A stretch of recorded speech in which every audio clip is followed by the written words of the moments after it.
I memorized Dominic Bellini's drink order the first time he walked into Sapphire Lounge. Old-fashioned. Bourbon neat preference leaning toward Woodford Reserve. Exactly 2 ice cubes shaped perfectly square. Orange peel expressed over the glass but not dropped in. Cherry on a separate pick placed precisely at 2 o'clock. Sounds obsessive written out like that. But when you've tended bar for 3 years, you learn that details matter. Especially when the client tips $40 on a $20 drink, and never once complains about anything. That was 8 months ago. Now it's Thursday.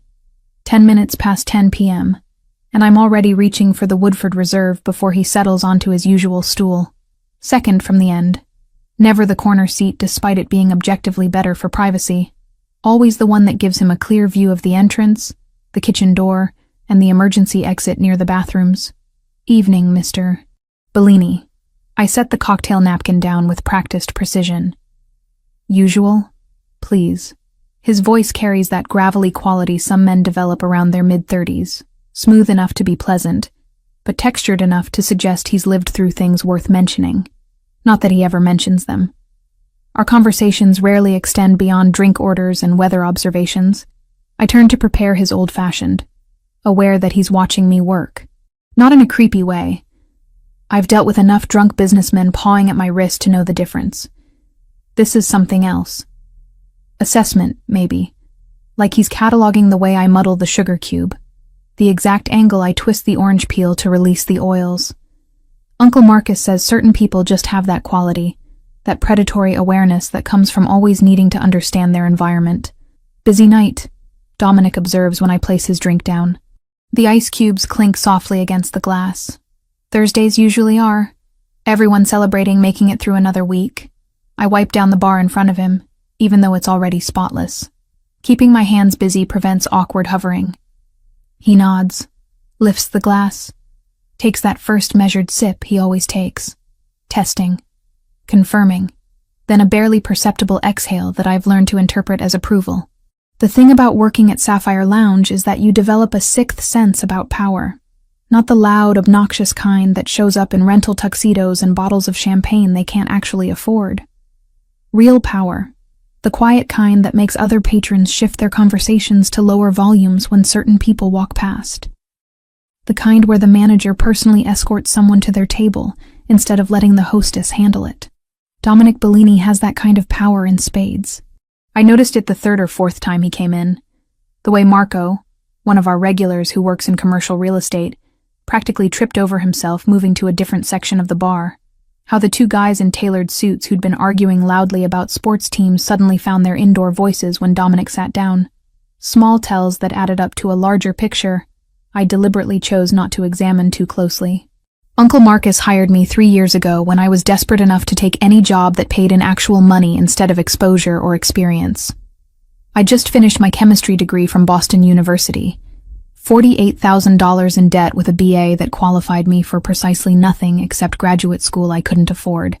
My resume listed 3 unpaid internships, and a GPA that suggested I'd spent more time studying than networking, which in retrospect was probably my first major career mistake. Marcus took one look at me, asked if I could handle drunks without crying, and put me behind the bar the next shift. Said family helps family, especially when family is drowning. He wasn't wrong about the drowning part. Haley.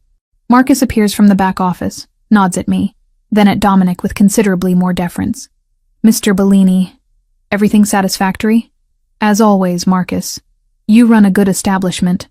Dominic's tone is pleasant, almost warm. But there's something underneath it, a layer of meaning I can't quite parse, like they're having a second conversation beneath the surface of the polite words. We do our best. Let me know if you need anything. Marcus retreats, and I catch the briefest moment where his hand touches my shoulder as he passes. A warning? Reassurance? With Marcus, it's hard to tell. He's spent 30 years in Boston's restaurant scene and picked up the kind of discretion that makes him excellent at his job and maddeningly vague in personal interactions. The night continues its usual rhythm. I mix drinks, make small talk with regulars, deflect increasingly aggressive flirtation from a guy in a Patriots jersey who doesn't understand that no thanks is a complete sentence. Dominic sits at his stool nursing his drink. He never orders more than 2 in an evening, and occasionally checks his phone with the kind of focus that suggests the messages he's reading are considerably more important than sports scores or stock updates. Around 11:30, two men I don't recognize walk in. Both Asian, both wearing dark clothes that read expensive, even from across the room. They scan the space with the same predatory awareness Dominic has. And I watch his posture shift. Not obviously. Just a subtle straightening of his spine, a fractional adjustment of his shoulders that transforms relaxed into ready. The men choose a table near the front. Don't approach the bar. Don't acknowledge Dominic's presence, even though I'd bet money they clocked him the second they entered. The air in Sapphire suddenly feels thinner, like pressure dropping before a storm. Another? I ask Dominic quietly, even though his glass is still half full. No, thank you. He places 2 50s on the bar, which is excessive even by his standards. Have a good night, Haley. He leaves through the main entrance, and the two men at the front table watch him go without moving. 5 minutes later, they leave too. And I'm standing behind the bar, wondering what exactly I just witnessed, while simultaneously knowing I should probably forget I witnessed anything at all. That's my life. Bartending 6 nights a week at Sapphire, mixing drinks for people whose conversations I'm not supposed to hear, and whose business I'm definitely not supposed to question. Living in a studio apartment in Alston that costs $1,800 a month and has radiators that clang like church bells every morning at 6 a.m. Taking the Red Line to Quincy every Sunday to visit Mom, because that's the one day I give myself permission to stop running. Mom. Rose Turner. 52 years old and 5 years cancer-free, which should be cause for celebration, except the medical bills didn't stop when the treatments did. $68,000 in debt even after insurance, broken into monthly payments that will outlive both of us if I don't figure out how to accelerate them. That's why I took the bartending job instead of holding out for something in my actual field. Chemistry doesn't pay enough to cover rent and medical debt simultaneously, not at entry level. So I mix drinks, and I'm good at it, partially because I actually understand the science behind flavor profiles and molecular interactions. That old-fashioned I make for Dominic? The sugar-to-bitter ratio is calculated based on the specific barrel char level of Woodford Reserve. The orange oil release is timed to maximize aromatic compound dispersion without overwhelming the bourbon's natural vanilla notes. It's chemistry applied to mixology, and it turns out people will pay decent money for drinks that taste transcendent instead of just adequate. Sundays at Mom's place are my anchor point. The one routine I refuse to compromise on regardless of how tired I am, or how many double shifts Marcus needs covered. I take the train at 9 a.m., stop at the bakery she loves for cinnamon rolls she pretends she shouldn't eat, and spend 4 hours in her tiny kitchen drinking coffee and pretending life isn't crushing both of us under debt we didn't choose. She asks about work. I tell her it's fine. She asks if I'm dating. I tell her I don't have time. She asks if I'm happy. I tell her I'm working on it. All technically true statements that avoid the larger truth. I'm 26 years old, living paycheck to paycheck, using a chemistry degree as a coaster while I pour drinks for people who tip more than I make in an hour. And the only thing keeping me from complete despair is knowing that every shift brings me incrementally closer to the day when Mom's debt is paid, and I can maybe, possibly, start building a life that belongs to me instead of to circumstances I can't control. But Thursday nights at Sapphire, watching men like Dominic Bellini sit at my bar with their careful awareness and their unspoken rules, I wonder if I'm paying attention to the wrong details. If maybe the real story isn't in the chemistry of the drinks I'm making, but in the power dynamics I'm witnessing and deliberately ignoring, because knowing too much in this city has always been more dangerous than knowing too little. Thursday evening arrived with weather forecasts promising storms. By 8 p.m., water streaked the windows of Sapphire Lounge in diagonal patterns that distorted the streetlights outside into abstract smears of yellow and white. The kind of night that kept people inside longer, ordering one more drink to avoid the inevitable sprint to their cars, which meant we were packed. Every table occupied, every bar stool taken, the noise level climbing steadily as alcohol loosened inhibitions and raised volumes. I moved through my routine on autopilot. Martini, Manhattan, mojito, repeat, while tracking orders and managing the controlled chaos that came with a full house on a miserable night. 10:47. Dominic Bellini walked through the entrance flanked by two men I recognized from previous visits. Both wore dark suits that probably cost more than my monthly rent. Both moved with that same predatory awareness that seemed to be a job requirement in their world. But tonight something was different. Instead of heading to his usual stool at the end of the bar, Dominic chose a seat dead center. Prime real estate for conversation, terrible positioning for surveillance. The change registered immediately as wrong, like watching someone write with their opposite hand, technically functional, but fundamentally off. "Evening, Mr. Bellini." I set down 3 cocktail napkins. "Your usual? Please, and whatever these gentlemen would like." He gestured to his companions with casual authority. I took their orders, bourbon neat, scotch on the rocks, and turned to prepare the drinks while my brain tried to process the deviation from pattern. 8 months of Thursdays, always the same stool, always the same positioning. Why change tonight? The answer walked through the door 5 minutes later. Asian man, maybe early 30s, expensive dark jacket over a charcoal shirt, moving through the crowd with purpose that suggested he knew exactly where he was going and didn't care who he had to navigate around to get there. He claimed a small table near the front, waved off the server attempting to take his order, and pulled out his phone with the focused attention of someone waiting for something specific. I watched him while pouring Dominic's old-fashioned. Watched the way his gaze kept drifting to the bar, to Dominic specifically, with an intensity that made the hair on my arm stand up. Not casual interest, not even aggressive curiosity. Something colder, calculated, predatory. The man finally flagged down our server, ordered something I couldn't hear over the ambient noise, then had a brief conversation that involved gesturing toward Dominic. Money changed hands. The server nodded, disappeared toward the bar where Jake was handling the overflow orders. Alarm bells started ringing in my head before I consciously understood why. Jake prepared the drink. Looked like another old-fashioned from my angle. And the server carried it toward Dominic's section with a professional smile. I caught fragments of her explanation as she approached. Courtesy of an admirer. Gentleman at table 6. Wanted to welcome you. Dominic's expression remained neutral, but his posture shifted fractionally. Recognition. Assessment. The kind of instant calculation that came from years of navigating situations where gifts might be genuine, or might be traps. The server placed the glass on a cocktail napkin in front of him. The liquid caught the overhead lights, amber and rich, ice cubes floating in geometric precision. Dominic nodded his thanks, reached for the drink, lifted it toward his lips, and that's when I saw it. The color was wrong. Not obviously wrong. Not the kind of thing a casual observer would notice.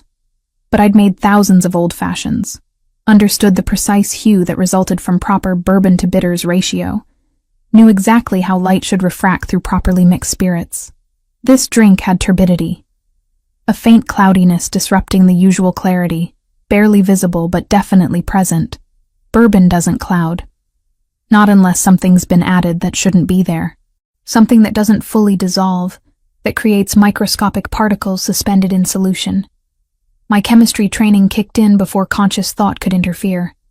Turbidity in alcohol meant adulterants, foreign substances, poison. I was moving before I decided to move. "Don't drink that." The words tore from my throat loud enough to cut through conversation, loud enough to make heads turn from 3 tables away. My legs carried me around the bar in a stumbling sprint that knocked into a customer's elbow, sent someone's beer sloshing over the rim of their glass. Dominic's hand froze with the drink inches from his mouth. His eyes found mine across the space, sharp and alert and questioning.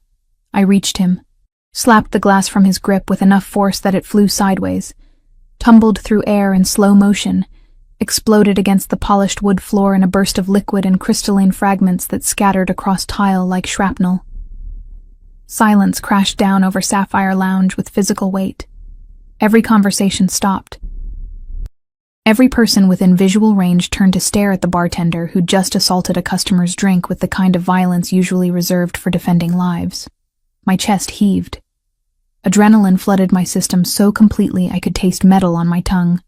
Dominic stared at me with an expression I couldn't parse. Surprise, maybe, mixed with something harder to define. The color, I gasped, words tumbling over each other in desperate explanation. The drink. It had turbidity. Bourbon doesn't cloud unless something's been added. Something that doesn't fully dissolve. I saw particles in suspension. Microscopic but definitely present. Basic chemistry. Pure solutions don't show turbidity unless foreign substances interfere with light transmission. I was rambling. Knew I was rambling. Couldn't stop. Whatever was in that glass, it wasn't just bourbon and bitters. Someone put something in it. Dominic's gaze shifted from me to the shattered glass on the floor, then to table 6 where the Asian man was already standing. Moving toward the exit with controlled speed that didn't quite qualify as running, but definitely suggested urgent departure. Stop him. Dominic's voice carried absolute authority despite conversational volume. One of his companions materialized near the entrance with speed that seemed impossible given the crowded space. The Asian man altered course, tried the emergency exit near the bathrooms. The second companion was already there, blocking escape with body language that communicated threat more effectively than weapons. The Asian man stopped, raised his hands in a placating gesture, started speaking in rapid syllables I couldn't understand but recognized as some dialect of Chinese. Dominic stood, moved toward the confrontation with unhurried precision. I stayed frozen beside the broken glass, my brain finally catching up to what my body had done, the implications spreading through my consciousness like ink in water. I'd just stopped someone from poisoning Dominic Bellini, which meant someone wanted Dominic Bellini dead, which meant I'd just inserted myself into the kind of situation people disappeared for witnessing. Marcus appeared from the back office, his expression cycling through confusion, alarm, and resignation in the span of 3 seconds. Haley, what? The drink was poisoned. My voice sounded distant, disconnected from my body. I saw contamination, turbidity in the solution. Someone tried to kill him. Marcus's face went pale. He looked at Dominic, at the Asian man now surrounded by very large men in very expensive suits, at the broken glass, then back to me. Office. Now. Not yet. Dominic's voice cut through the chaos. He approached me with measured steps, stopped close enough that I had to tilt my head to maintain eye contact. How did you know? Chemistry degree. The answer came automatically. Boston University. Graduated 3 years ago. I understand solution dynamics, molecular suspension, light refraction through various compounds. That drink showed turbidity consistent with undissolved particulate matter. Bourbon shouldn't do that. Nothing in a properly made old-fashioned should cause that reaction. His expression shifted. Surprise, definitely. But also something else. Respect, maybe. Or calculation. You're certain? Yes. I've made thousands of these drinks. I know what they should look like at molecular level. That wasn't right. Dominic nodded once, then gestured to one of his companions. Collect what you can of the glass and liquid. I want laboratory analysis within the hour. To the Asian man, we'll be having a conversation, just not here. The man was escorted out through the emergency exit. The remaining patrons gradually resumed their conversations, though the volume stayed muted, everyone still processing the scene they'd witnessed. Dominic turned back to me. Thank you, Haley. 2 words. Simple gratitude. But the way he said my name carried weight I didn't fully understand. Recognition that went beyond bartender-customer dynamics into territory I wasn't prepared to navigate. You're welcome, I managed. He retrieved his wallet, placed $500 bills on the bar. Excessive didn't begin to cover it. Have a safe night.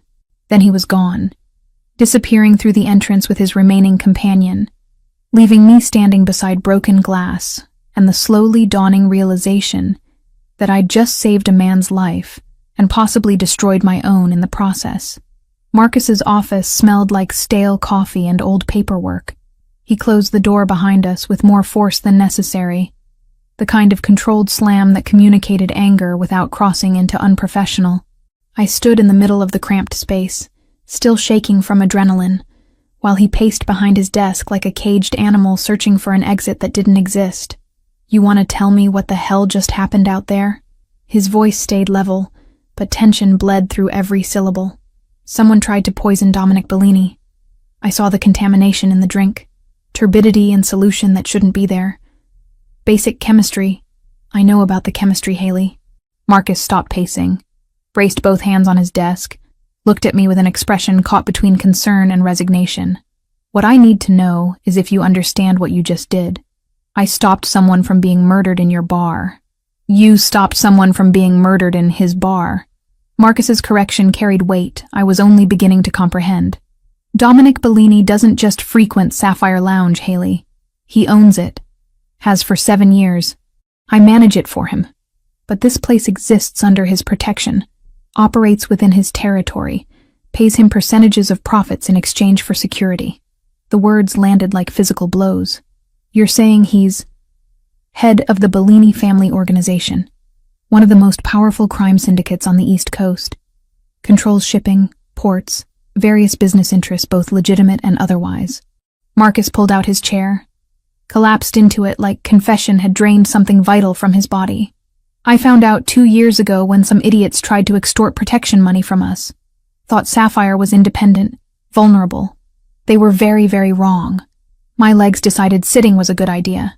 I found the chair across from Marcus's desk, lowered myself into it carefully. And you never thought to mention this? Would you have wanted to know? Would that knowledge have made your life easier or more complicated? He had a point. I hired you because you needed work and your family. I kept you ignorant, because ignorance is the safest position for civilians in this world. But you just threw yourself directly into the middle of something that could get you killed, and I can't protect you from consequences I don't control. The office door opened without knocking. Dominic Bellini filled the doorframe with the kind of presence that made the already small space feel suffocating. He looked at Marcus first, some unspoken communication passing between them, then turned his attention to me. May I have a moment with Haley? Not really a question despite the phrasing. Marcus stood. I'll be at the bar if you need me. He touched my shoulder as he passed. Brief pressure that communicated solidarity, or sympathy, or maybe just goodbye. Then it was just Dominic and me in an office that suddenly felt more like an interrogation room. The preliminary analysis confirmed your assessment, Dominic said, settling into the chair Marcus had vacated. The drink contained tetrodotoxin. Extremely rare, extremely lethal. Derived from pufferfish, nearly impossible to trace, causes paralysis followed by respiratory failure within minutes. Without your intervention, I would have been dead before an ambulance arrived. Tetrodotoxin. The lab also noted the toxin was delivered in microencapsulated carriers, cyclodextrin shells that don't fully dissolve in high-proof spirits, so the dose left a faint haze under the bar lights. That's the turbidity you saw. I'd studied it in biochemistry. Sodium channel blocker. No antidote. Mortality rate above 70% even with immediate medical intervention. The Yakuza use pufferfish toxin traditionally. You know your poisons. Something that might have been approval flickered across his expression. The man we detained is affiliated with the Yamaguchi branch operating out of Los Angeles. They've been attempting to establish East Coast presence for the past 6 months. Eliminating me would destabilize territory control, create openings they could exploit. So this is about business. This is always about business. Power, territory, money. The same motivations that drive any organization, legal or otherwise. Just with different methods of conflict resolution. Dominic leaned forward slightly, elbows resting on knees, eyes holding mine with uncomfortable intensity. Which brings us to your situation. You witnessed an attempted assassination. More problematically, you prevented it. The Yakuza don't leave witnesses alive, especially witnesses who cost them strategic opportunities. Cold spread through my chest. You're saying they'll come after me. I'm saying they're already looking for you. Finding your identity won't take long. You work here publicly. Marcus's relationship to you is documented through employment records. By tomorrow morning, they'll know your name, address, daily routines, vulnerabilities. He paused. Including your mother and Quincy. The mention of Mom sent ice directly into my veins. My mother has nothing to do with this. Leverage rarely does. They'll use whatever pressure points ensure cooperation or silence. In this case, probably both. Dominic's voice stayed neutral, factual, like he was explaining weather patterns instead of death threats. I've already positioned security outside your apartment and your mother's residence. Discreet surveillance, enough to discourage immediate action but not enough to guarantee safety long term. Why would you do that? Because you saved my life. That creates obligations I take seriously. He pulled a business card from his jacket pocket, set it on the desk between us. This is my private number. If anything seems wrong, if you notice anyone following you, if your instincts tell you danger is present, you call me immediately. Don't hesitate. Don't second guess. Don't try to handle it yourself. I stared at the card. Simple black printing on white stock. No title. Just a name and number. And then what? You protect me forever? I just live under guard because I happen to recognize poison in a drink. Ideally, I resolve the Yakuza problem before it escalates further. They've violated territorial agreements, committed acts of aggression that cannot go unanswered. I'll handle it through channels they understand. The way he said handle suggested methods I probably didn't want detailed. In the meantime, yes, you accept protection, because the alternative is hoping men with no regard for civilian casualties choose mercy. The logic was sound, even if everything about the situation felt surreal. I need to call my mother. I'd recommend that. Tonight. She should know to be cautious even if you can't explain everything. Dominic stood, adjusted his jacket with practiced precision. Marcus will give you the rest of the night off. Go home. Lock your doors. Keep your phone charged. I'll be in touch tomorrow with updates. He was gone before I could formulate responses to the 100 questions crowding my mind. Marcus appeared minutes later, handed me my jacket and purse without comment. Take tomorrow off too. I'll cover your shifts. Marcus, this isn't negotiable, Haley. Whatever's about to happen, you need to be somewhere safe while it unfolds. And you need to trust that Dominic Bellini, for all his moral complications, keeps his word when he offers protection. The drive back to my Alston apartment happened in a fog. Autopilot navigation while my brain tried processing revelations that didn't fit into any framework I'd constructed for understanding my life. I'd been working in a bar owned by organized crime, serving drinks to a man who controlled territory through violence and intimidation, living in willful ignorance that now felt less like protection and more like complicity. My studio apartment had never felt more vulnerable. Ground floor, windows facing the street, lock on the door that probably wouldn't survive determined force. I checked every room anyway, all 2 of them plus the bathroom, before settling on my bed with my phone clutched in both hands.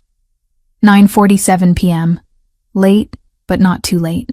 Mom stayed up until 11 most nights, reading or watching those crime procedurals she found oddly comforting. She answered on the second ring.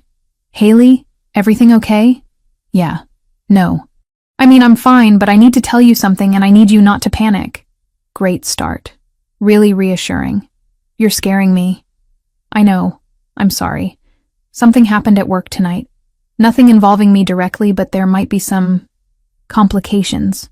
For safety reasons, there are going to be some men keeping an eye on your house for the next few days.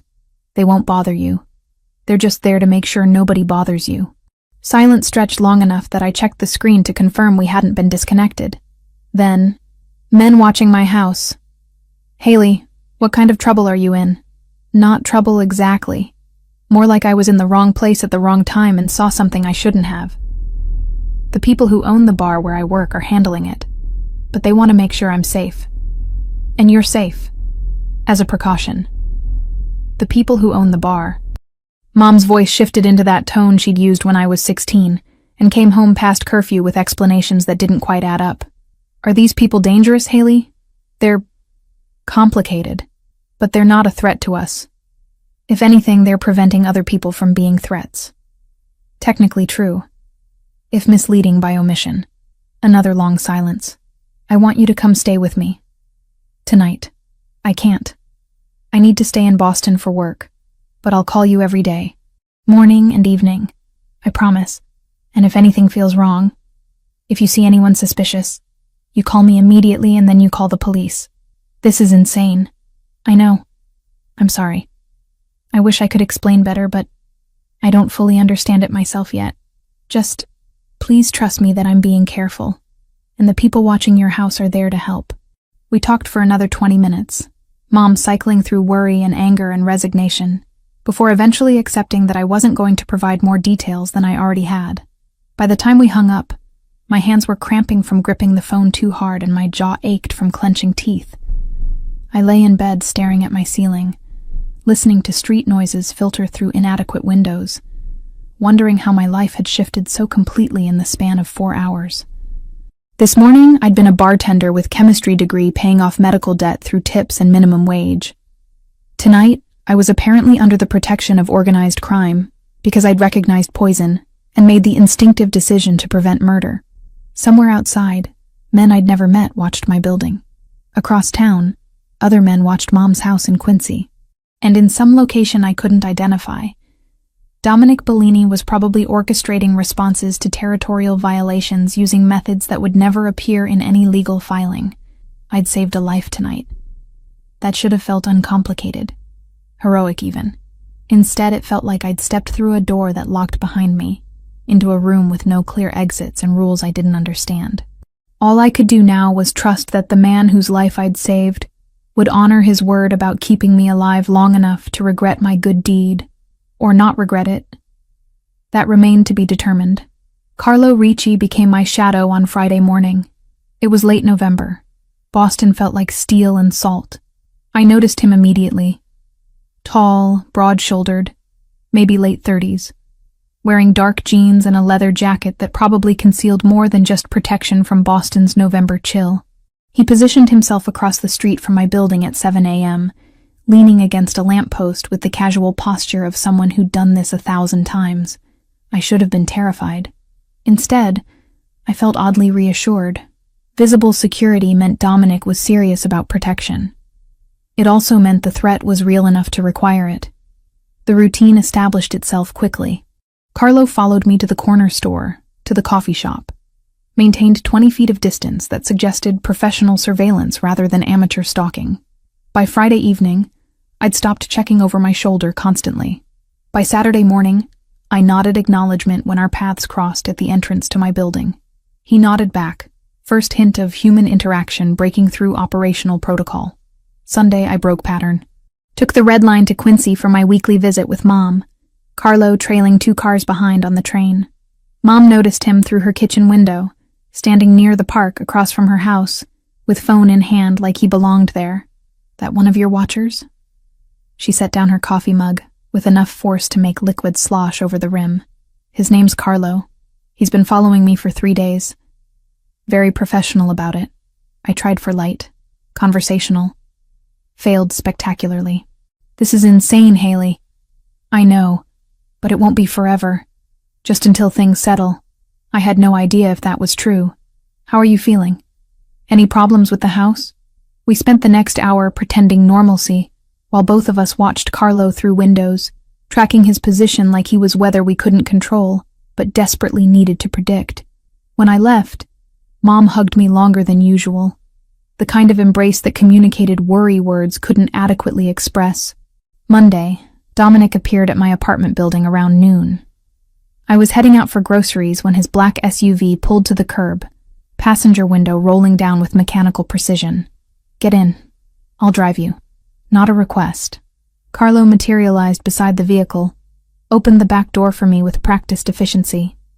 I climbed in, suddenly hyper-aware that this was the first time I'd been in an enclosed space with Dominic Bellini, outside of professional contexts. The interior smelled like expensive leather, and something woodsy. Cologne, maybe. Subtle enough to be pleasant, rather than overwhelming. Dominic drove with the same controlled precision he applied to everything else, navigating Boston traffic with familiarity that suggested these streets were as known to him as the back of his own hand. How are you holding up? He asked it casually, like we were discussing weather rather than my adjustment to living under armed guard. Fine. Adjusting. Your guy Carlo is very good at his job. He'd better be. I've trusted him with my life more times than I can count. Brief pause. How's your mother? Terrified, pretending she's not. Standard Turner family coping mechanism. I watch storefronts blur past my window. She keeps asking questions I can't answer because I don't know the answers myself. Ask them. I'll answer what I can. So I did. How long does this last? The security, the watching, the living like I'm in witness protection without actually being in witness protection? Until I've resolved the territorial dispute with the Yakuza. Could be weeks. Could be months. Depends on how quickly they accept that crossing into my territory has consequences they're unwilling to pay. He glanced at me through the rearview mirror. I'm working on expediting the process. The way he said expediting suggested methods I definitely didn't want detailed. And what happens after? I just go back to normal? Pretend this never happened? You go back to whatever version of normal you choose, with the understanding that you've seen things most civilians don't see, know things most civilians don't know. That knowledge doesn't disappear. He turned onto my street, parked in a loading zone with the kind of confidence that suggested parking tickets were irrelevant concerns.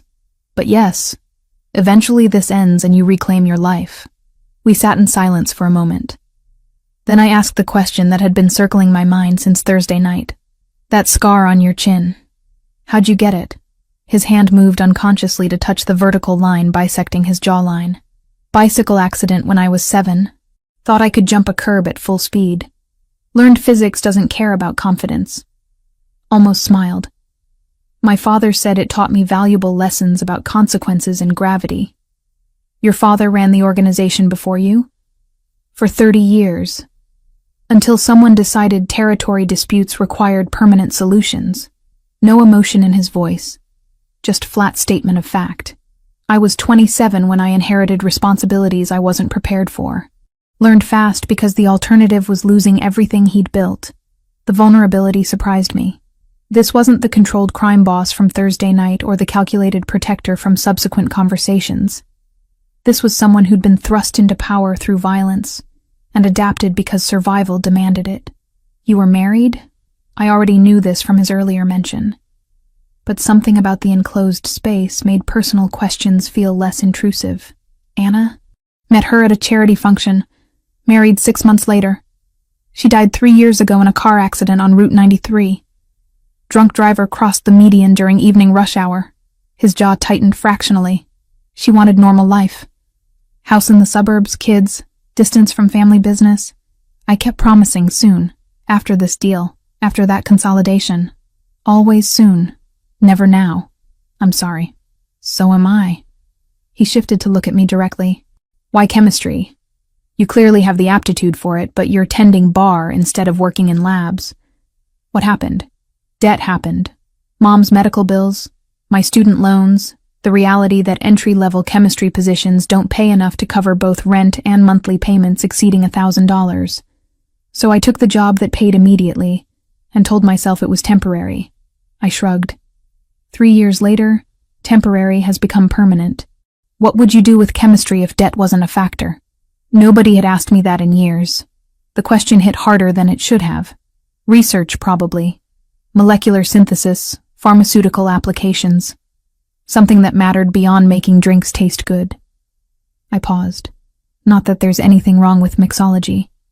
I just wanted more. Wanting more isn't a character flaw, Haley. It's human. The conversation shifted after that, becoming easier somehow. He asked about my degree program. I asked about his whiskey distillation hobby.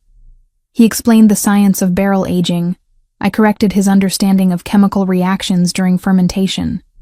The exchange felt natural, like we were just two people discussing shared interests rather than crime boss and bartender navigating impossible circumstances. Tuesday, Dominic showed up at my apartment again. Wednesday, he took me to lunch at a place that definitely didn't take reservations from anyone else. By Wednesday evening, the awareness between us had shifted from professional to something more complicated. I noticed details I shouldn't notice. The way his hands moved when explaining concepts, precise and deliberate. How his voice dropped fractionally when he was being genuine versus when he was maintaining public persona. The exact shade of his eyes, not quite brown, not quite amber. Something in between that changed with lighting. He noticed things about me too. Caught the way I bit my lower lip when processing information. How I organized drinks ingredients by molecular weight without conscious thought. That I always checked exit routes before settling into any space. Habit learned from watching him do the same thing. The tension built through proximity. His hand brushing mine when passing documents explaining territorial boundaries. Standing close enough in crowds that I could feel his body heat. Conversations that lasted longer than necessary. finding excuses to maintain connection. But I fought it. Reminded myself daily that Dominic Bellini represented everything I'd spent my life avoiding. Violence, crime, moral ambiguity that couldn't be reconciled with the black and white ethics I'd always assumed guided my decisions.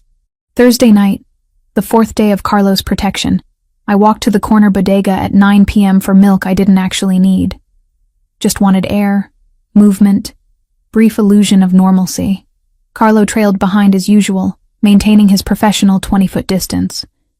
They came from the alley between buildings, 2 men moving fast, one grabbing my arm with enough force to leave bruises I'd discover later. I didn't scream. Didn't have time.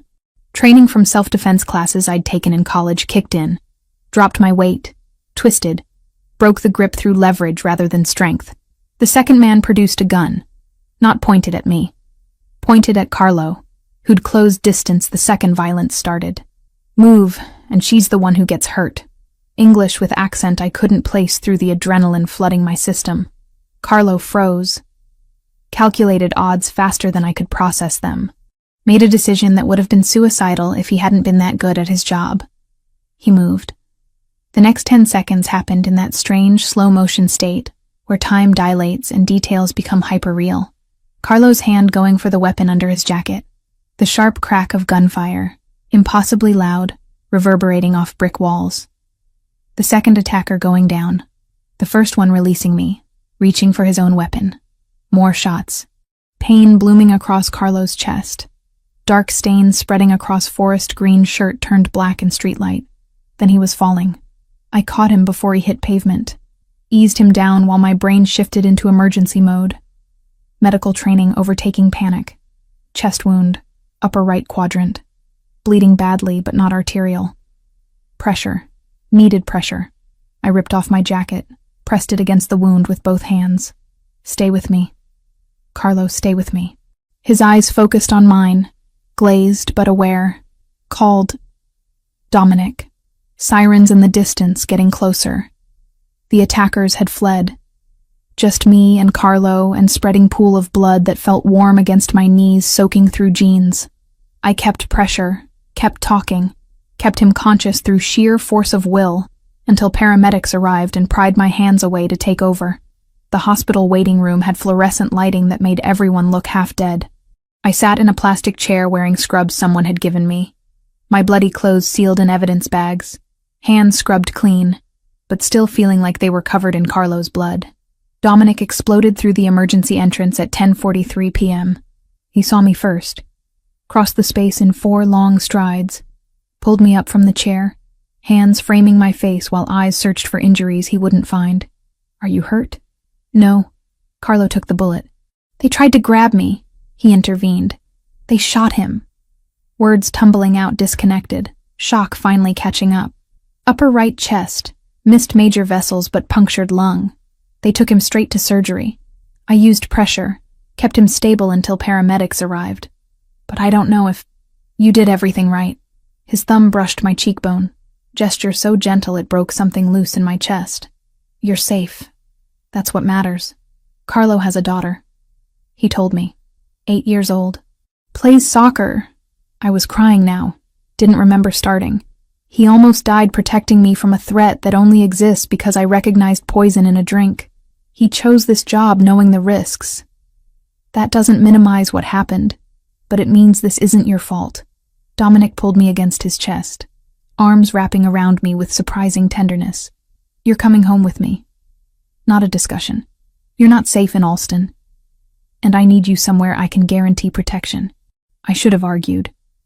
Should have insisted on independence, normalcy, maintaining boundaries between his world and mine. Instead, I nodded against his shoulder and let him lead me out of the hospital toward a life I didn't understand, but couldn't seem to escape. 3 weeks inside Dominic's Brookline mansion taught me that luxury doesn't eliminate anxiety. It just upholsters it in expensive fabrics and serves it with better wine. The estate sprawled across 2 acres of prime real estate, surrounded by walls that looked decorative, but definitely weren't. Security cameras monitored every approach. Guards rotated shifts with military precision. The house itself was all hardwood floors and crown molding. the kind of place where even the guest bathroom had better fixtures than my entire Alston apartment. Dominic gave me the entire west wing. Bedroom, private bathroom, sitting area with windows overlooking gardens currently dormant for winter. He respected boundaries I hadn't even needed to articulate.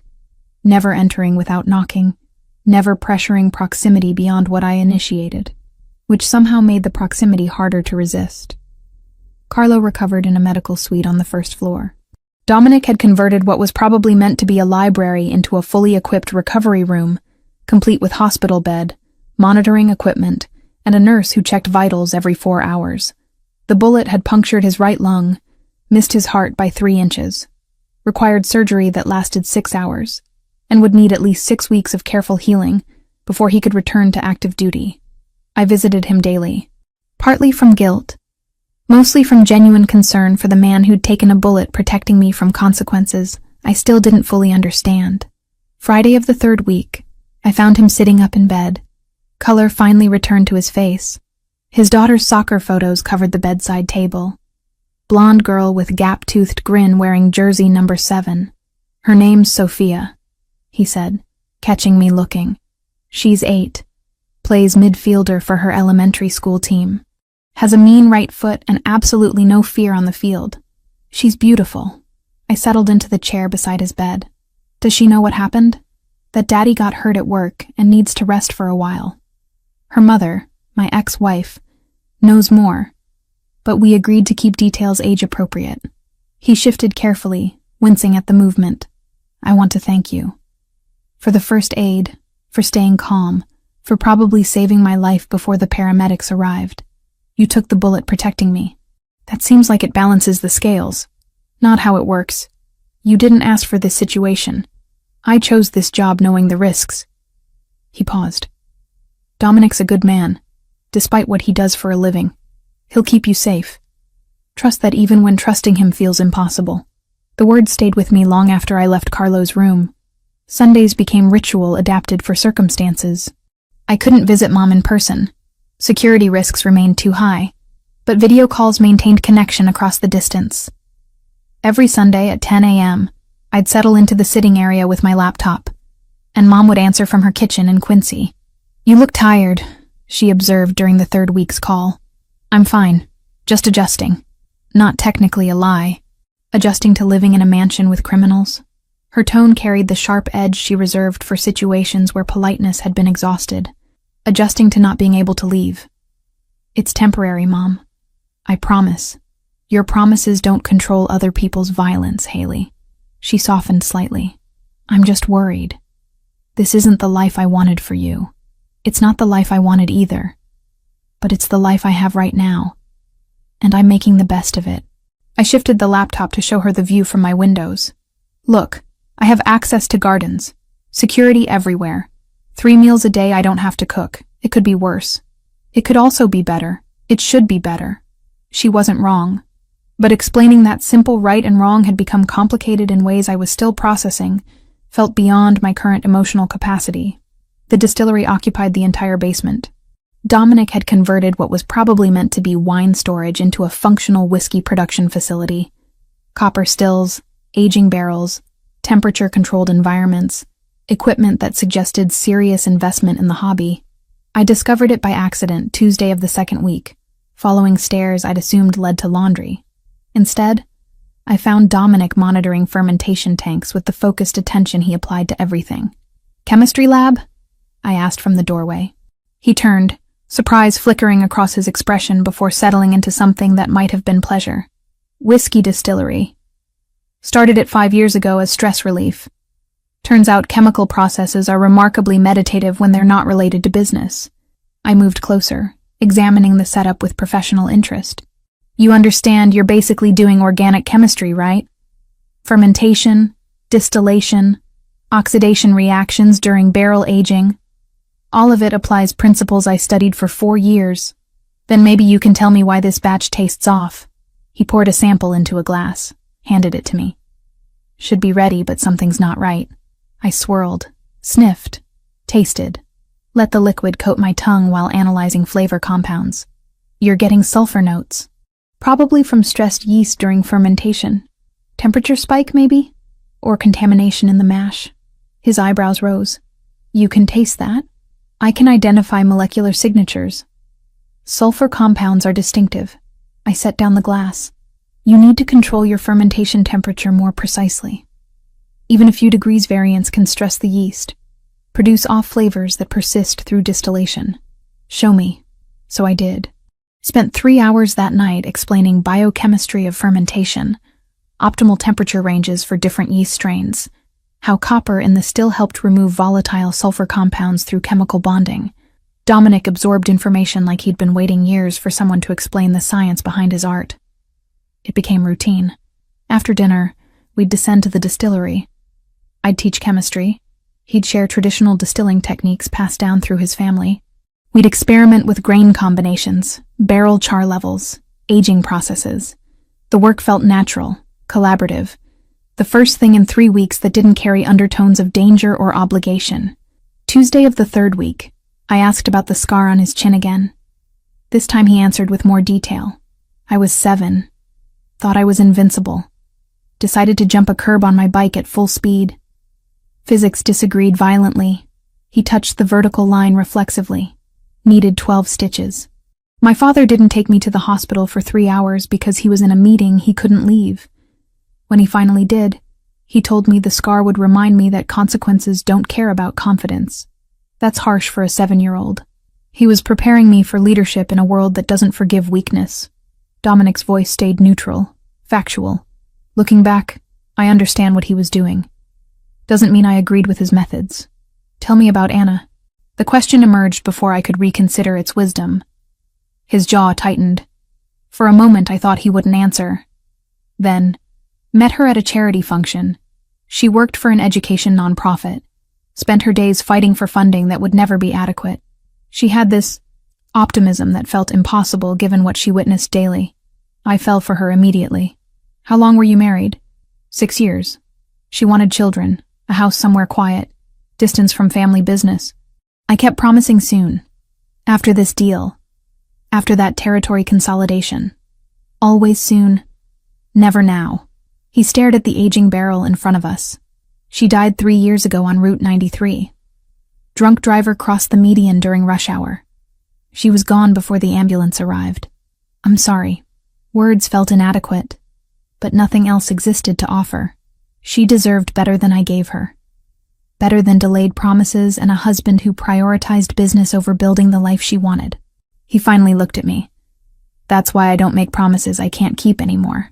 Silence stretched between us, heavy with shared understanding of how life derails plans no amount of money or power can prevent.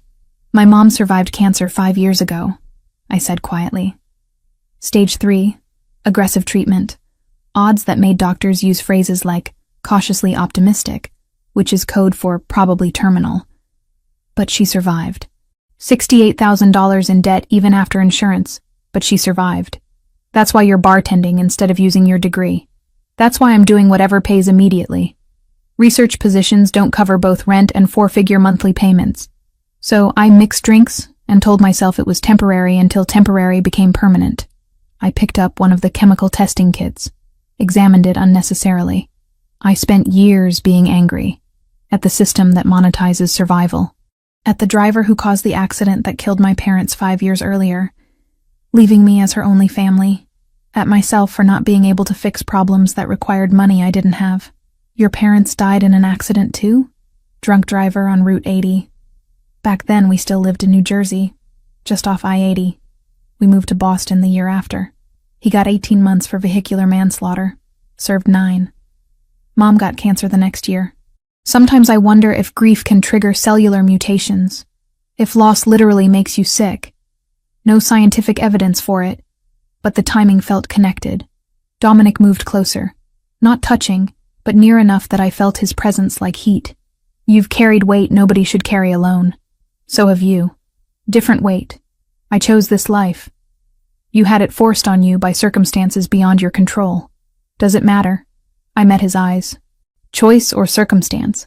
We both ended up in places we didn't plan to be, doing things we never imagined, trying to survive situations that should have broken us. Except you're not broken. Bent, maybe. Carrying scars, but not broken. The distillery suddenly felt smaller. The air between us charged with awareness that had been building for 3 weeks through proximity and shared vulnerability. His hand came up, brushed my cheek with unexpected gentleness. "This is complicated," I whispered. "I know. You're a criminal. I'm supposed to believe in law and order and clear moral boundaries. I know that too. And I can't stop thinking about you." "Good. Because I haven't been able to stop thinking about you since you knocked poison out of my hand and explained chemistry like you were describing quantum mechanics." He kissed me. Or I kissed him.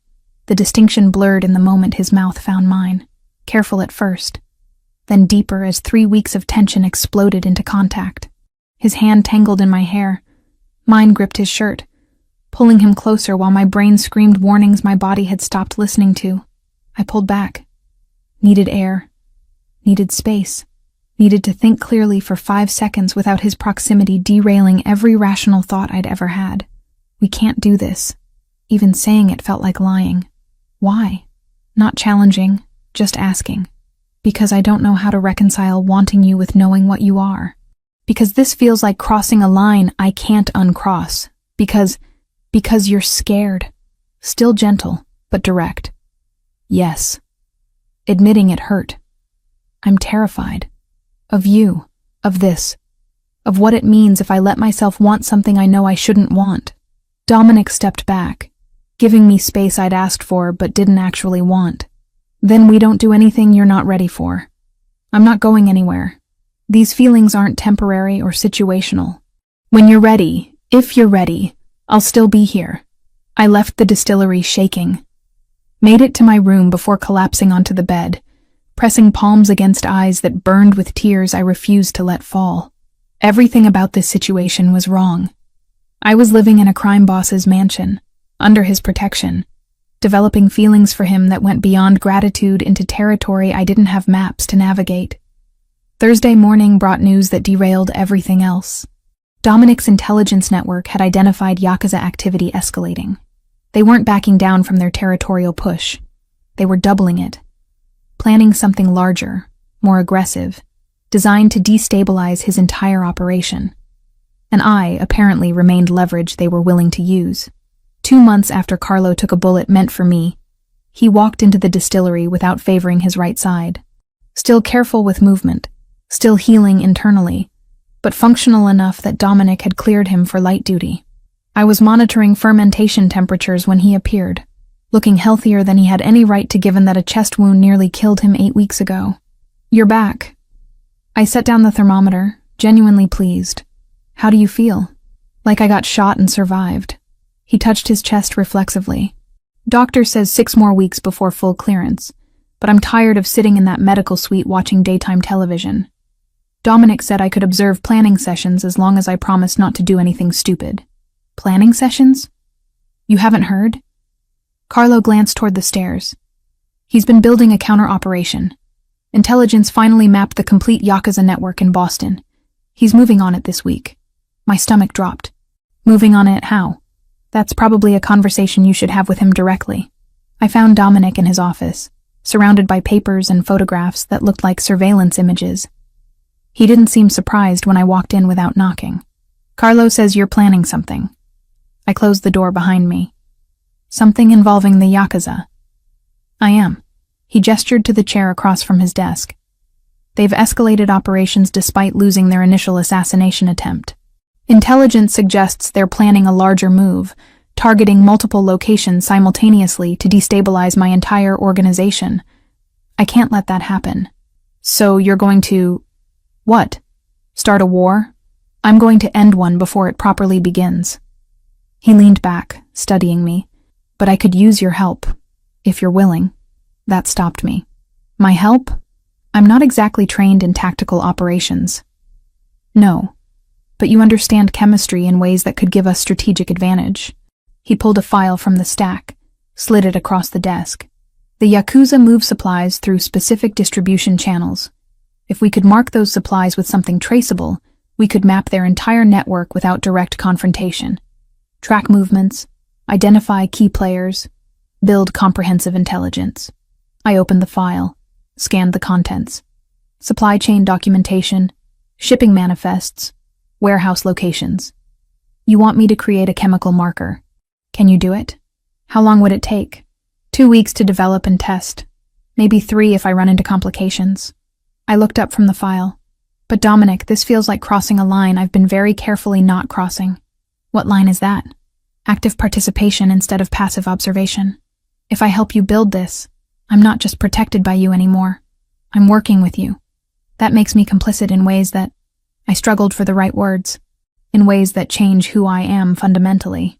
He stood, moved around the desk, leaned against the edge so we were eye level. You're already complicit, Haley. The moment you knocked that drink from my hand, you chose a side whether you meant to or not. This just makes that choice conscious instead of accidental. You're saying I might as well embrace it. I'm saying you get to decide what kind of participant you want to be. Victim hiding in my house waiting for threats to disappear?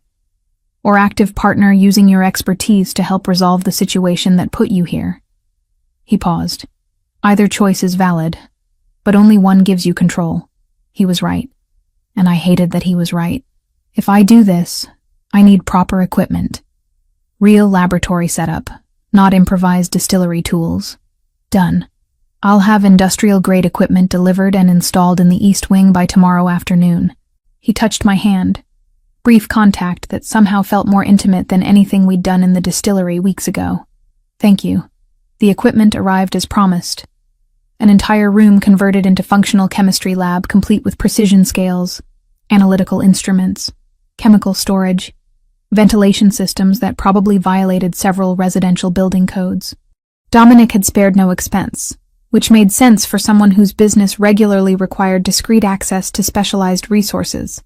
I spent 2 weeks adapting fluorescent markers used in currency printing, modified the molecular structure just enough to shift the wavelength signature outside standard detection ranges, created something that would glow under very specific light frequencies, but remain invisible to conventional UV scanners. The chemistry was elegant, complex enough to avoid accidental discovery, but simple enough to be stable in various environmental conditions. Dominic watched me work sometimes, asking questions about process and methodology. I explained reaction mechanisms, bonding principles, how slight changes in molecular geometry created dramatic differences in optical properties. He absorbed information with the focused attention he applied to everything, occasionally offering observations from his own distilling experience that surprisingly applied to what I was doing. This reminds me of barrel char chemistry, he said one evening, watching me adjust pH levels. Minor variations in process creating major flavor differences. It's all chemistry. Whiskey, markers, poison. Just different applications of the same fundamental principles. I pipetted solution carefully. Your family must have been doing this for generations to understand it intuitively. 4 generations. My great-grandfather started the distillery in Sicily before immigrating. He said understanding transformation, how raw materials become something refined, was the foundation of any successful enterprise. Dominic leaned against the lab bench. I don't think he meant it as metaphor for organized crime, but the principle applies. By day 15, I'd perfected the marker. Dominic tested it personally, applying it to fabric samples, and tracking them through various conditions. The compound remained detectable after water exposure, temperature fluctuation, extended time periods. Perfect for infiltrating supply chains. The infiltration took 3 weeks. Dominic's people introduced the marked materials into Yakuza distribution networks through carefully orchestrated exchanges and diversions.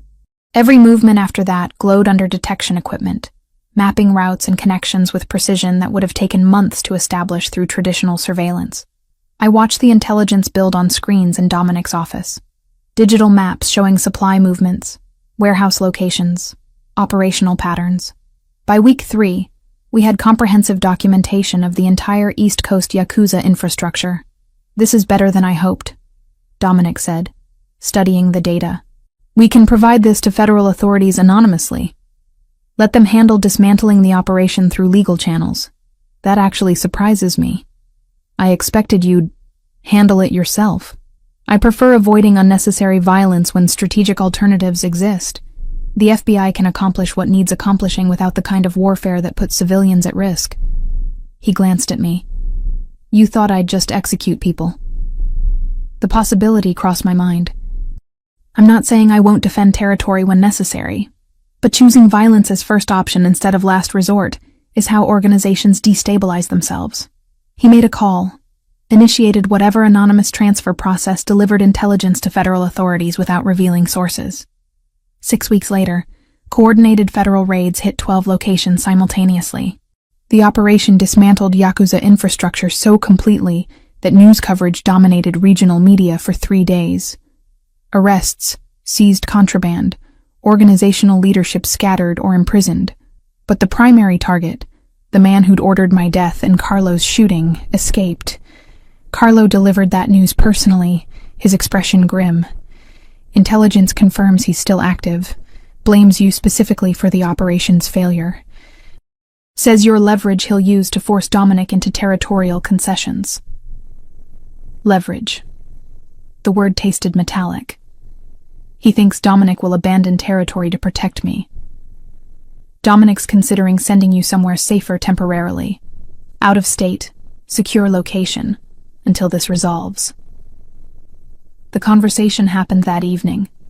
I found Dominic in his study, predictably surrounded by reports and tactical assessments. Carlo says you want to send me away. No preamble, just direct confrontation. He looked up, expression carefully neutral. I'm considering options that maximize your safety.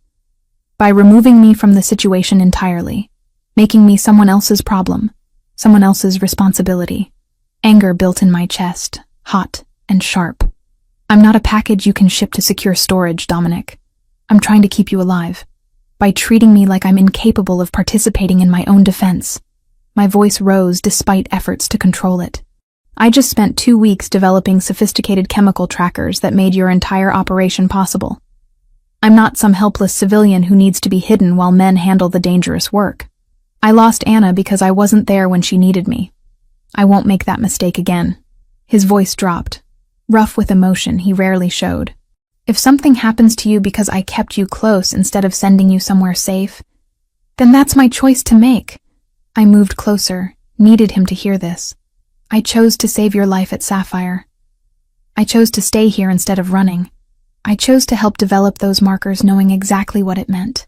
These were my decisions, made with full awareness of consequences. You don't get to take that agency away because you're scared of losing someone again. Silence stretched between us, heavy with 3 years of his grief and 2 months of my determination colliding into impossible space. I can't watch you die, he finally said, barely above whisper. Then don't make me a victim who needs protecting. Make me a partner who gets respected. I touched his hand, felt him tense, then relax under the contact. I'm here because I want to be. Because despite everything that's wrong about this situation, you make me feel like I matter for who I am, instead of what I can provide. Don't destroy that by deciding my choices for me. His hand turned, fingers lacing through mine. You're right. And I hate that you're right because it's terrifying. Good. Terror means you care. Just don't let caring turn into controlling. Deal. He pulled me closer, forehead resting against mine. But if this goes wrong, then we handle it together. Not me hiding somewhere while you fight alone, but both of us facing whatever comes next. I kissed him. Brief contact that somehow communicated more than words. That's what partners do. 3 months since that rainy Thursday night at Sapphire Lounge, I found myself preparing to be bait. The plan was Dominic's, but I'd insisted on participating. The Yakuza leader, Kenji Yamamoto, intelligence finally gave us a name, had evaded federal capture and remained fixated on me specifically. Not as collateral damage, but as primary target, the person he blamed for the destruction of his entire East Coast operation. He wants you alive initially, Dominic explained, spreading surveillance photos across his desk. Leverage requires living hostages. That gives us a tactical window where he'll prioritize capture over elimination. And you're certain he'll take the bait? I studied the photos, trying to match faces to the threat they represented. His obsession with you has become personal instead of strategic. Personal makes people reckless. Dominic's finger tapped one particular image. We leak information through channels we know he monitors. Suggest you're meeting someone at a specific warehouse location. That security will be minimal. He'll come personally because he doesn't trust subordinates with something this important to him. Carlo, fully recovered now and back to active duty, added his assessment. The warehouse is territory we control completely. Every approach monitored, every exit covered. He walks in thinking he has advantage. Discovers too late he's walked into an ambush. The chemical component was my contribution. I'd developed a gas that caused temporary disorientation without lasting harm. Essentially weaponized vertigo at molecular level. Release it in enclosed space. Anyone without proper respiratory protection would lose equilibrium for approximately 15 minutes. Long enough to neutralize threats without requiring the kind of violence that left bodies. You won't be in the warehouse when it happens, Dominic stated, not asked. Yes, I will. I'd anticipated this argument. Not in the line of fire, but present. You said partnership means trust. This is me trusting your tactical planning while you trust that I can handle witnessing what happens next. His jaw tightened, but he didn't argue. Progress. The warehouse was in Charlestown, industrial district, where abandoned buildings outnumbered functional ones. Dominic's people had been using it as storage for legitimate shipping overflow, which made its availability plausible. I arrived 2 hours before the scheduled meeting, positioned in a secure observation room on the second floor with clear view of the main floor below. Carlo stayed with me, armed and alert. You change your mind at any point, we extract you immediately. No judgment, no questions. I'm not changing my mind. The Yakuza arrived at 7:43 p.m. 6 men total, including Yamamoto, who I recognized from intelligence photos. Mid-40s, moving with the kind of confidence that came from decades of violence going unpunished. They entered carefully, weapons drawn, scanning for traps they wouldn't find until too late. Dominic's voice came through the earpiece Carlo and I wore. Gas deploys in 30 seconds. Haley, you're about to see people lose consciousness. Remember, they chose this confrontation. I watched the release happen. Invisible dispersal from vents nobody had noticed. Within seconds, the Yakuza team started showing effects. Stumbling, reaching for walls, weapons dropping as coordination failed. Yamamoto realized what was happening, tried shouting orders his men couldn't follow through disorientation that made standing difficult. Dominic's team entered from multiple points. No gunfire, just controlled force against targets who couldn't effectively resist. They secured weapons, restrained the incapacitated men with professional efficiency. The entire operation took less than 3 minutes. Except Yamamoto. He'd positioned himself near me somehow. Either luck or tactical awareness I hadn't credited him with. Must have tracked which direction I was watching from. Used the chaos to close distance. He burst through the observation room door before Carlo could fully react. Grabbed me with strength that drove air from my lungs, pressed something sharp against my throat. A knife. Of course he had a backup weapon. Tell them to back down or I open her throat. His English carried heavy accent but clear intent. Carlo's gun was already drawn, aimed, but Yamamoto had positioned himself perfectly. Using me as shield, any shot risked hitting me instead of him. Through the window, I saw Dominic looking up, calculating odds with speed that suggested he'd wargamed this exact scenario. His hand rose, signaling his team to hold position. You destroyed everything. Yamamoto's breath was hot against my ear, reeking of rage and desperation. Months of planning, millions in investment, connections that took years to build. All gone because one woman recognized poison. You tried to murder someone in my workplace. My voice came out steadier than I felt. What did you expect? Compliance, fear. The reactions normal people have to organized crime. The knife pressed harder, stinging. Not chemistry lessons and federal raids. I remembered what Dominic had taught me during those first weeks in his mansion. Basic self-defense. Not because he expected me to fight, but because agency required capability. Weight distribution, leverage points, how to exploit an attacker's expectations of victim behavior. I dropped suddenly, full dead weight, breaking his grip through surprise rather than strength. Twisted as I fell, using momentum to create distance. Carlo fired, single shot, precisely placed. Yamamoto went down. Not dead. Shoulder wound, disabling but survivable. Carlo's accuracy was surgical even under pressure. Dominic was there seconds later, pulling me up, hands checking for injuries with barely controlled panic. Are you hurt? No. Scared, but not hurt. I touched my throat where the knife had pressed, felt warm blood from a shallow cut. Nothing serious. Get her out of here. Dominic's order was directed at Carlo, but I stopped him. No, I stay until this is finished. That was the deal.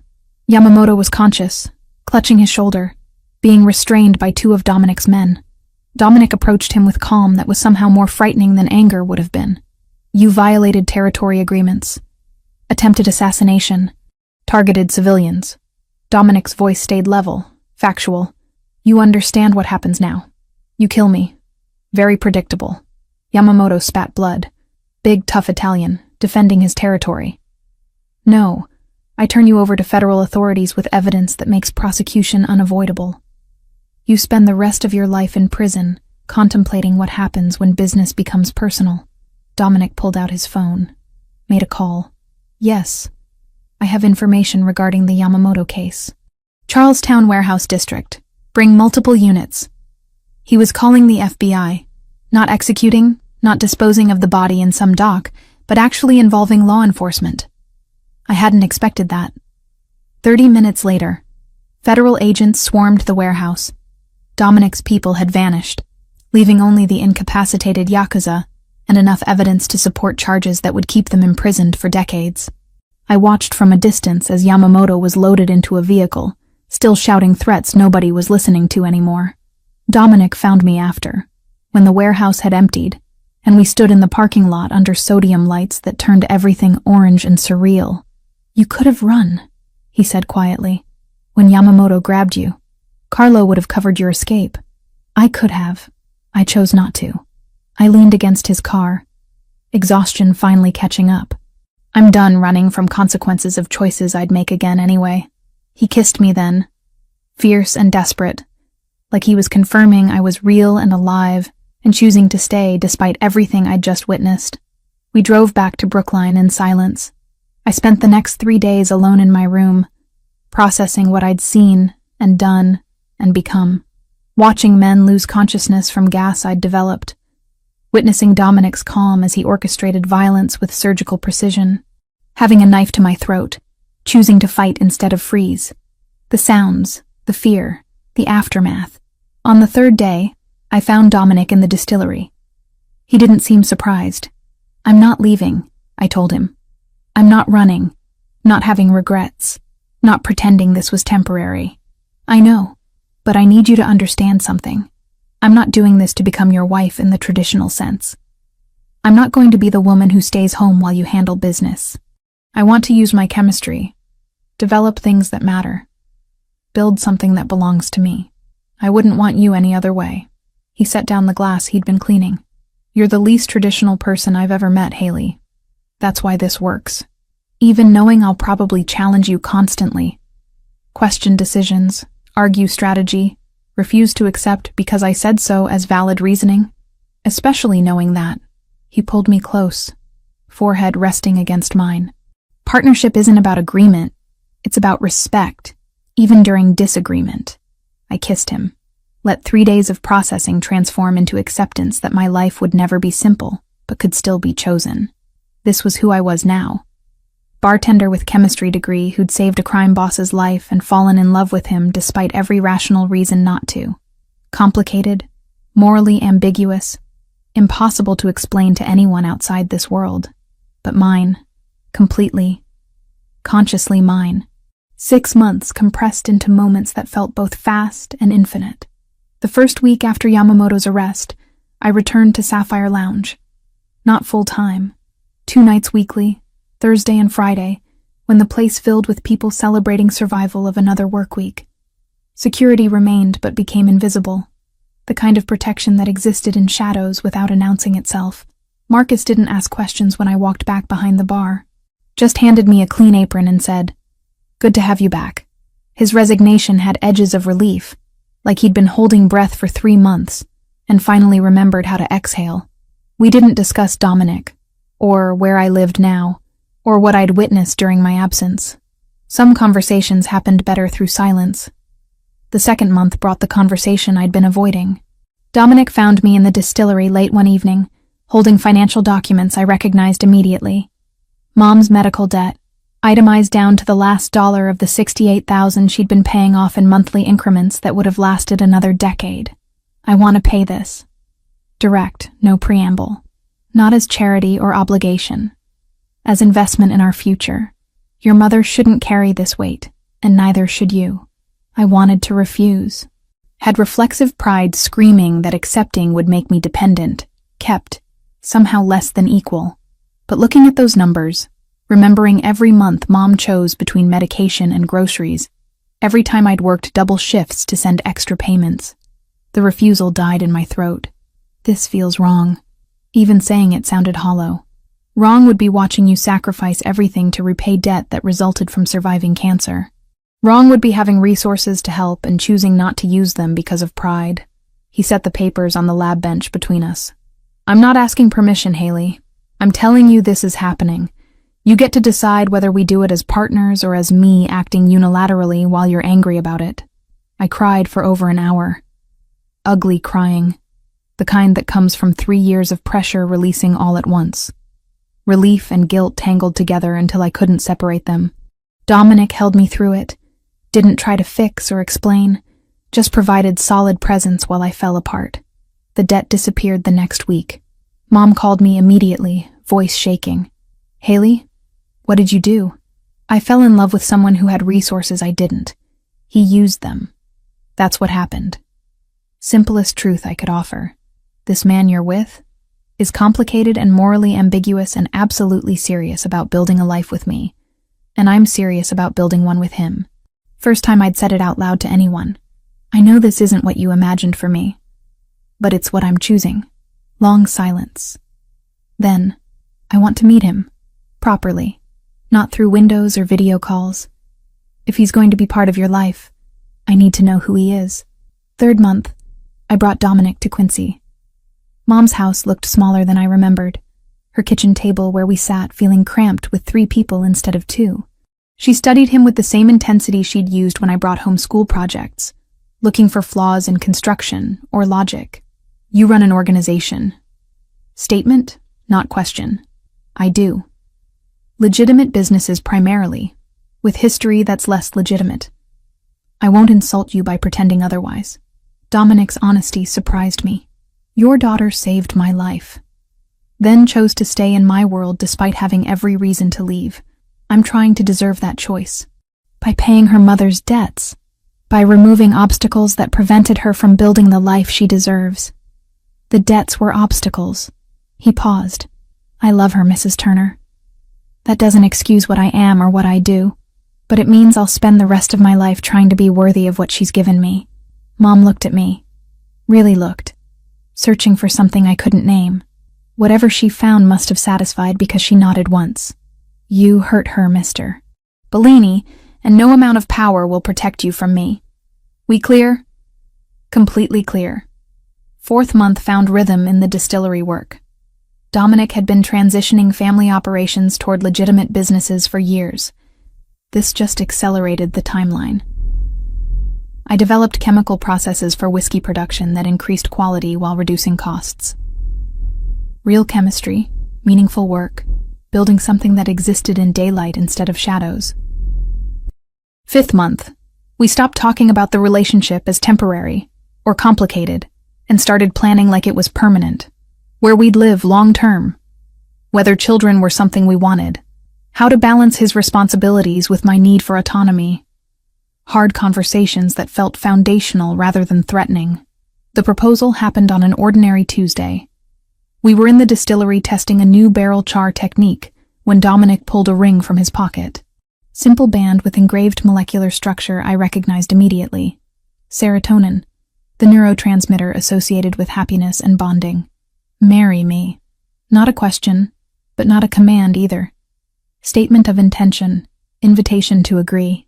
I laughed and cried simultaneously, took the ring, slid it onto my finger where it fit perfectly, because of course he'd gotten my size right.